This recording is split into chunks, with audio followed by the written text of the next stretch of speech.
Air matamu di Spanyol mendahului pandanganmu. Apakah yang engkau saksikan di Andalusia, sekarang bernama Spanyol? Tidakkah engkau mendengar syair Ar-Rotha tentang jatuhnya Andalusia? Segala sesuatu, bila telah sempurna, pasti menjadi kurang. Maka, janganlah seseorang terperdaya oleh kesenangan.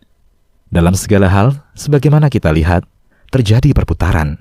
Ada masa kegembiraan, dan ada pula masa kesedihan.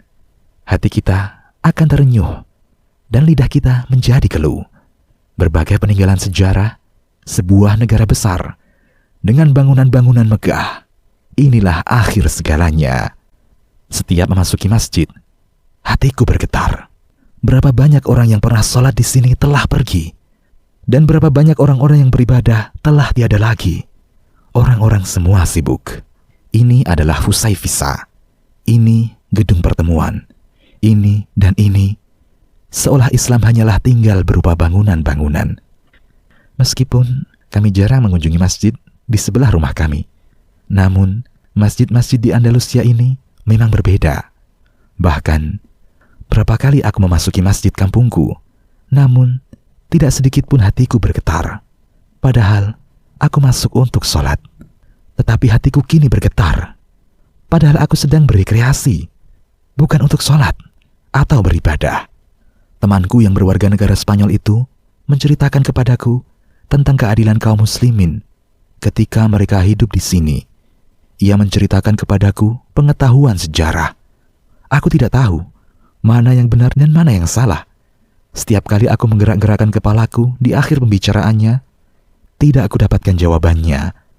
Namun yang jelas hatiku bergetar. Mereka menceritakan tentang sejarah Islam, sejarah nenek moyangku.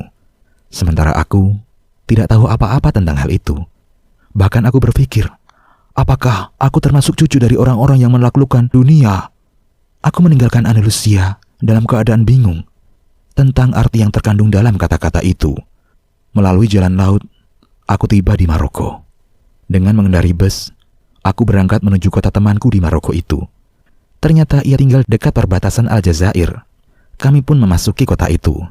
Sebuah kota terpencil di tengah padang pasir, mengingatkan diriku dengan kampung halamanku. Kami tidak membutuhkan alamat. Di mana rumah Jabir? Semua orang sudah tahu. Wah, orang asing. Semua mata tertuju kepadaku. Salah seorang di antara mereka langsung menuntunku. Begitu ia tahu aku datang dari Al-Haramain, ia mengangkut koperku dengan kemauan sendiri sambil terus terheran-heran. Aku mengetuk pintu. Ternyata yang membuka adalah ayah Jabir. Aku tidak diberi kesempatan untuk memperkenalkan diri. Ini tentu yang datang dari Mekah.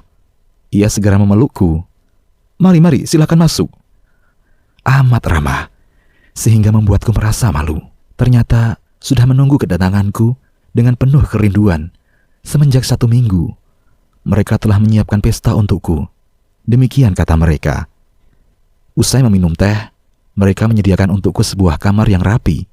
Sore harinya mereka berkata, "Sesungguhnya para penduduk desa ini ingin melihatmu." Apa? Mereka ingin melihatku? Aku pun diletakkan di depan podium di tengah pesta. Pembawa acara berbicara terlebih dahulu. Mereka menyambutku sedemikian hangatnya. Pesta itu mengikut sertakan kebanyakan penduduk kampung tersebut. Kalau tidak bisa dikatakan semuanya, kaum lelaki, wanita, dan anak-anak. Setelah itu, imam masjid membicarakan tentang keutamaan Mekkah Al-Mukarramah dan Al-Madinah Al-Munawwarah dan memberi sambutan untukku. Hingga datanglah hal yang membuat kejutan buat diriku. Akan berbicara kepada kalian semua seorang yang datang dari negeri turunnya wahyu, negeri turunnya Al-Quran yang mulia, dari negeri Mekah dan Madinah.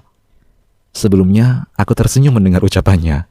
Namun ketika mereka memintaku untuk berbicara, rona wajahku berubah. Sekujur tubuhku gemetaran dan lidahku terasa keluh. Aku tidak terbiasa berbicara di hadapan orang sebanyak ini. Kemudian, apa yang harus aku ucapkan? Aku mahasiswa ekonomi. Aku tidak memiliki bekal ilmu syariat atau wawasan apapun. Akan tetapi, Allah Ta'ala memberi kemudahan kepadaku. Aku berbicara kepada mereka tentang tanah Al-Haram dan Ka'bah, juga tentang haji. Itu objek pembicaraan yang mudah yang sudah kupelajari semenjak dahulu. Aku juga memiliki banyak pengetahuan tahunan yang berbeda-beda dari seputar siaran pada musim haji. Aku berdoa kepada Allah, semoga mereka dapat berhaji di Mekah. Suara-suara pun bersahutan, disertai tangisan dan ucapan amin. Aku merasa takut terhadap kesempatan ini, karena aku takut kepada Allah. Aku pun mulai berbicara dengan gaya yang menggugah, seolah-olah aku berbicara kepada diriku sendiri agar aku bertaubat. Pelajaran ini bagai mencekik jiwaku. Sementara aku tetap berbicara, aku pun menangis. Semuanya terdiam sesaat. Aku terbengong-bengong melihat diriku sendiri, seolah-olah aku sedang mendapatkan mimpi yang aneh. Mereka semua berdiri mengucapkan selamat kepadaku. Mereka berbicara dengan bahasa yang tidak aku mengerti. Sebagian ucapan mereka berupa tangisan, sebagian lagi dengan bahasa setempat.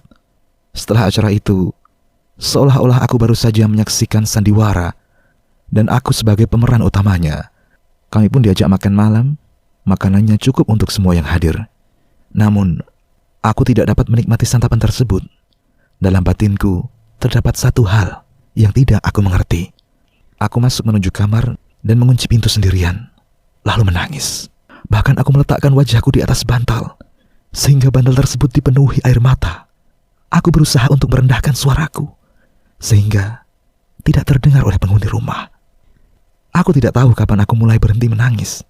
Namun, aku tertidur dalam keadaan menangis. Kemungkinan kelelahan perjalanan membantuku untuk cepat tertidur.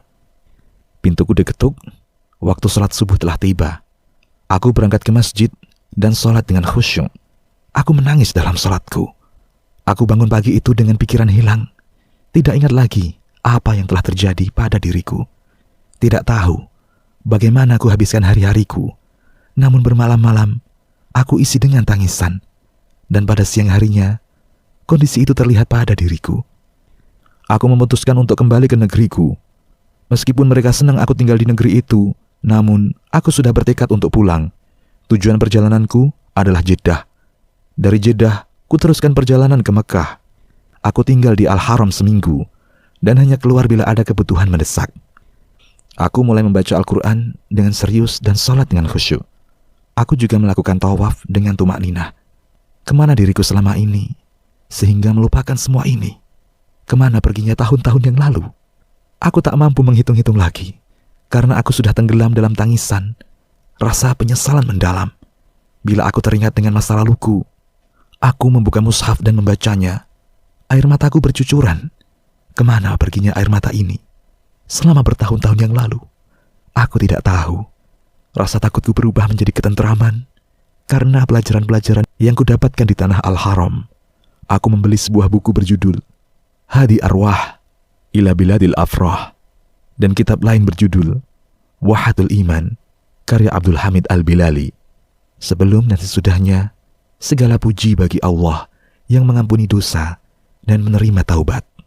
Demikian, Allahu a'lam.